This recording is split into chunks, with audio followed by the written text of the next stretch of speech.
Hello friends, RK computer class में आप सभी का स्वागत है। आज की वीडियो में हम रक्त संबंध या ब्लड रिलेशन से संबंधित महत्वपूर्ण प्रश्नों के बारे में डिस्कस करेंगे।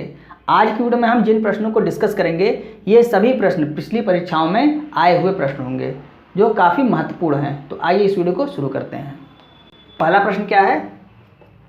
सुधाकर सुधा का पति है, सुधाकर सुमेधा के नाना है और सुधा सोमेश की दादी हैं। राकेश और रितिका सुमेधा के माता पिता हैं, जबकि सोमेश रोमेश और रोमा का बेटा है।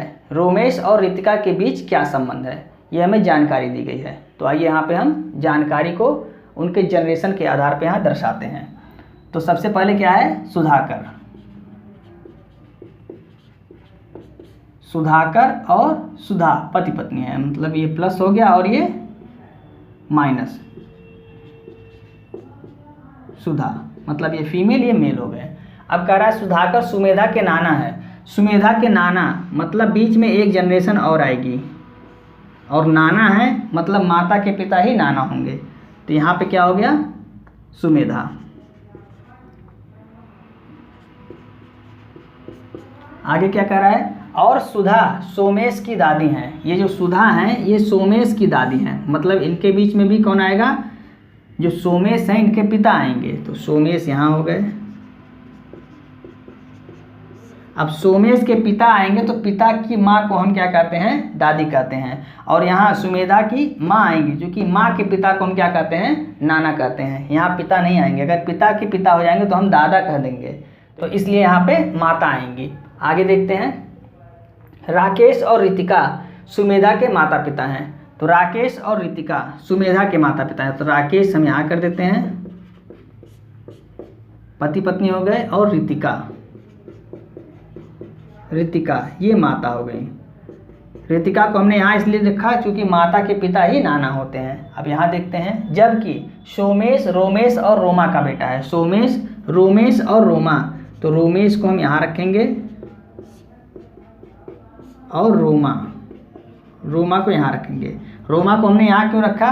क्योंकि पिता की जो माँ होती हैं वो क्या कहलाती हैं? दादी कहलाती हैं। अब आगे देखते हैं। रोमेश और रितिका के बीच क्या संबंध है, मतलब रोमेश और रितिका इन दोनों के बीच क्या संबंध है यह हमें बताना है। तो सुधाकर और सुधा ये पति पत्नी हैं और इनके ये दोनों बच्चे हैं, मतलब रोमेश ये लड़का है और रितिका ये लड़की है। तो पति पत्नी के दो लड़के, तो ये क्या हो जाएंगे? भाई बहन हो जाएंगे। ये फीमेल है और ये मेल है, तो क्या हो जाएंगे? भाई बहन। तो ऑप्शन देखते हैं हम। ऑप्शन चौथा सही है, यानी कि डी, जिसमें भाई बहन है। एक बार फिर से देख लेते हैं। सुधाकर सुधा का पति है, सुधाकर सुधा का पति है। उसके बाद कह रहा है सुधाकर सुमेधा के नाना है। तो सुधाकर सुमेधा के नाना होंगे, मतलब बीच में एक जनरेशन और आएगी उनके माता पिता की। और सुधा सोमेश की दादी हैं। सोमेश की दादी है, मतलब यहाँ भी बीच में एक जनरेशन आएगी, तो हमने उसको गैप कर दिया था। आगे कह रहा है राकेश और रितिका सुमेधा के माता पिता हैं। तो राकेश और रितिका ये सुमेधा के माता पिता हैं। रितिका को हमने यहाँ इसलिए रखा क्योंकि माता के पिता को ही हम क्या कहते हैं? नाना कहते हैं। आगे कह रहा है जबकि सोमेश रोमेश और रोमा का बेटा है। सोमेश रोमेश और रोमा का बेटा है। तो रोमा को हमने यहाँ इसलिए रखा क्योंकि पिता की माँ को हम क्या कहते हैं? दादी कहते हैं, और यहाँ पे दिया हुआ है दादी। अब कहता है कि रोमेश और रितिका के बीच क्या संबंध है? तो इन दोनों के बीच क्या संबंध होगा? भाई बहन का संबंध होगा। क्यों? क्योंकि इन दोनों के माता पिता एक ही हैं। तो आइए नेक्स्ट प्रश्न देखते हैं। दूसरा प्रश्न क्या है? एक संयुक्त परिवार में पिता माँ 3 विवाहित पुत्र और 1 अविवाहित पुत्री हैं। 2 पुत्रों के 2 पुत्रियां हैं और 1 के 1 पुत्र है। परिवार की महिला सदस्यों की कुल संख्या का पुरुष सदस्यों की कुल संख्या से अनुपात क्या है, हमें ज्ञात करना है। तो काफ़ी बढ़िया क्वेश्चन है। यदि आपको जनरेशन दर्शाने में कोई दिक्कत होती है तो इस प्रश्न से आप अच्छी तरीके से समझ जाएंगे। तो आइए देखते हैं। एक संयुक्त परिवार है जिसमें माँ और पिता, यानी कि माँ और पिता को हम ऊपर रखते हैं, ये पिता हो गए और ये माँ हो गई। प्लस माइनस यहाँ हम डिनोट करेंगे क्योंकि हमें महिला और पुरुष की संख्या का अनुपात ज्ञात करना है। उसके बाद कह रहा है 3 विवाहित पुत्र हैं। तो इनके 3 विवाहित पुत्र हैं, मतलब 1 पुत्र होगा, ये प्लस होगा, और 1 उनकी बहू होगी। चूँकि विवाहित हैं तो बहू भी होगी। और दूसरा पुत्र होगा पुत्र, तो ये हो जाएगा आपका माइनस, और उसके बाद बहू हो जाएगी माइनस और पुत्र हो जाएगा प्लस, क्योंकि ये पुरुष है और ये महिला है। और तीसरा पुत्र, ये हो जाएगा प्लस, और बहू ये हो जाएगी माइनस।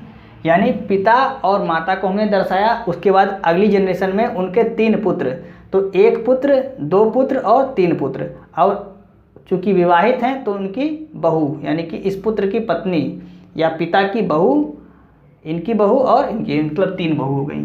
अब उसके बाद एक अविवाहित पुत्री भी है, अविवाहित यानी कि पुत्री सीधे लिख देते हैं, एक पुत्री है, यह भी क्या हो गई, माइनस हो गई।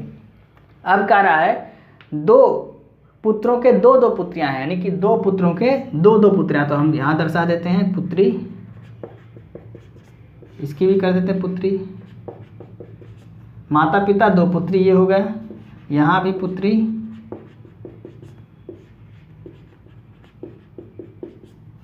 ये माइनस, ये भी माइनस, ये माइनस और ये भी माइनस, तो 2 पुत्र की 2 पुत्रियां हो गई, और एक के 1 पुत्र, मतलब इनके केवल 1 पुत्र है, ये पुत्र हो गया, ये प्लस हो गया। अब आगे देखते हैं, तो कह रहा है परिवार की महिला सदस्यों की कुल संख्या का पुरुष सदस्यों की कुल संख्या से अनुपात क्या है। तो अब गिन लेते हैं, ये हमने जनरेशन दिखा दिया, माता पिता की जनरेशन ऊपर हो गई और उनके लड़कों की जनरेशन बीच में हो गई और इनके लड़कों की जनरेशन नीचे हो गई। अब हम काउंट कर लेते हैं कितनी महिलाएं हैं और कितने पुरुष हैं। तो यहाँ देखिए जो माइनस वाली हैं वो महिला हैं, 1 2, यहाँ पे ये प्लस होगा, ये माइनस होगा, 1 2 3 4 और 1 5 6 7 8 9, तो 9 हो गई महिलाएं, महिला अनुपाते पुरुष, 9 हो गई महिलाएं। पुरुष कितने हैं, 1 पुरुष, 2 3 4 और 1 ये 5, तो हमारा आंसर क्या हो गया, 9 अनुपाते 5। यहाँ ऑप्शन तीसरा सही हो गया। तो यदि आप जनरेशन को दर्शा ले जाते हैं तो समझ लीजिए आपने प्रश्न में 80% काम कर लिया। अब 20% काम आपको और करना है, जिसमें आपका जो पॉइंट नंबर 4 कल की वीडियो में हमने बताया हुआ था वो आपका काम करेगा। उसमें हमने बताया हुआ था कि जो प्रश्न में पूछता है, जैसे जिसके साथ से लगा हुआ होता है उसे हम उत्तर कभी नहीं देते हैं, तो उसको अगर आपने समझ लिया है तो फिर आपका जो 20% का काम बचा हुआ है वो भी सही हो जाएगा। और यदि आपने उसको समझने में गलती कर दी तो फिर आपका ये 80% का काम जो आपने किया हुआ है वो बेकार हो जाएगा। तो आइए नेक्स्ट प्रश्न को समझते हैं।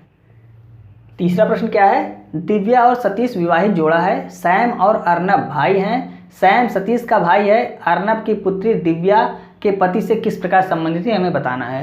सबसे पहले दिव्या और सतीश को दर्शाते हैं, दिव्या और सतीश ये पति पत्नी हैं। अब कह रहा है सैम और अर्नब भाई हैं, यहाँ अभी सैम और अर्नब नहीं है, आगे पढ़ते हैं। सैम और सतीश, सैम सतीश का भाई है, तो सैम जो है वो सतीश का भाई है, सैम हो गया। अब ऊपर वाले निर्देश को पढ़ते हैं, सैम और अर्नब भाई हैं, सैम और अर्नब ये भी भाई हैं। अब कह रहा है अर्नब की पुत्री दिव्या के पति से किस प्रकार संबंधित हो। अर्नब की यहाँ पे पुत्री होगी, ये दिव्या के पति मतलब सतीश से किस प्रकार संबंधित है। तो जिसके साथ से लगा हुआ दिव्या के पति से, ये हमारा उत्तर, हमको ये नहीं देना है, हमको उत्तर देना है कि ये क्या है।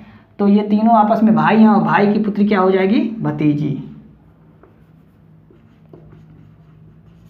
तो ऑप्शन हमारा कौन सा सही हो जाएगा, दूसरा ऑप्शन हमारा सही हो जाएगा, भतीजी या भांजी। नेक्स्ट प्रश्न देखते हैं।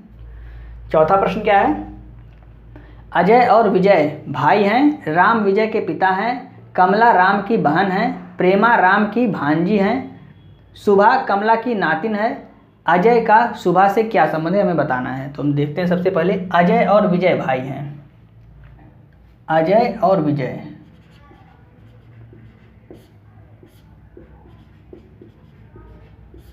अजय विजय भाई हैं, भाई हो गए। राम विजय के पिता हैं, तो राम जो है वो विजय के पिता हैं, तो यहाँ पे हम दर्शा देते हैं राम विजय के पिता हो गए।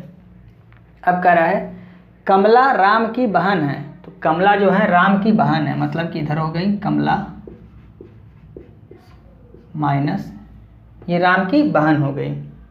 अब कह रहा है प्रेमा राम की भांजी है, प्रेमा राम की भांजी है। भांजी का मतलब बहन की जो लड़की होती है वो क्या कहलाती है, भांजी कहलाती है। तो यहाँ हो गई प्रेमा, बहन की लड़की को क्या कहते हैं, भांजी कहते हैं। अब कह रहा है सुभा कमला की नातिन है, तो सुभा कमला की नातिन है, मतलब जो पुत्री की बेटी होती है उसे क्या कहते हैं, नातिन कहते हैं। तो यहाँ हो गई नातिन, कौन है, सुभा। अब ये सुभा को हमने यहाँ दर्शा दिया। फिर से देखते हैं अजय और विजय भाई हैं, अजय और विजय ये दोनों भाई हो गए। राम विजय का पिता है, तो राम विजय का पिता हो गया। उसके बाद कमला राम की बहन है, तो कमला राम की बहन हो गई। प्रेमा राम की भांजी है, तो भांजी का मतलब जो बहन की बेटी होती है उसे क्या कहते हैं, भांजी कहते हैं। तो प्रेमा राम की भांजी हो गई। अब कह रहा है सुभा कमला की नातिन है, तो नातिन किसे कहते हैं, जो पुत्री की पुत्री होती है उसे नातिन कहते हैं। तो प्रेमा की पुत्री कौन हो गई, सुभा हो गई। अब कह रहा है अजय का सुभा से क्या संबंध है, अजय का सुभा से मतलब सुभा के साथ से लगा हुआ है, तो हमें ये बताना है कि ये क्या है। ये चीज़ें आप ध्यान दीजिएगा। अजय का सुभा से बताना है, मतलब कि सुभा को उत्तर नहीं देना है, ये क्या है वो हमें बताना है। इस चीज़ को आप ध्यान दीजिए। बार बार हम इस पर जोर दे रहे हैं इसलिए क्योंकि अगर ये आपका गलत हो गया, इसको आप समझने में गलती कर दिए तो आपका सारा प्रश्न गलत हो जाएगा। तो आप देखिए क्या कह रहा है, अजय का सुभा से क्या संबंध है, तो सुभा से अजय का क्या संबंध है। तो यहाँ ये तीनों जो हैं यानी कि अजय विजय और प्रेमा ये तीनों क्या हो जाएंगे, भाई बहन हो जाएंगे। कैसे हो जाएंगे, क्योंकि विजय के पिता कौन है, राम है, और राम की बहन कमला है। तो पिता के बहन की लड़की क्या होती है, बहन ही तो होती है। पिता के बहन की लड़की मतलब बुआ की लड़की क्या होगी, बहन होगी। और बहन की बेटी ये क्या कहलाएगी, भांजी कहलाएगी। लेकिन वह बेटी हमको क्या कहेगी, हमको क्या कहेगी, मामा कहेगी। तो यहाँ पे ये क्या हो जाएंगे, मामा, यानी कि अजय सुभा के क्या हो जाएंगे, मामा हो जाएंगे। तो ऑप्शन नंबर 3। तो दोस्तों आज की वीडियो में बस इतना ही। यदि आपको वीडियो अच्छी लगी तो आप इसे अपने दोस्तों को भी शेयर करें और वीडियो को लाइक और सब्सक्राइब करना ना भूलें और बेल आइकन को प्रेस करें, इससे हमारी आने वाली सभी वीडियो की नोटिफिकेशन आपको समय समय पर मिलती रहे। जय हिंद।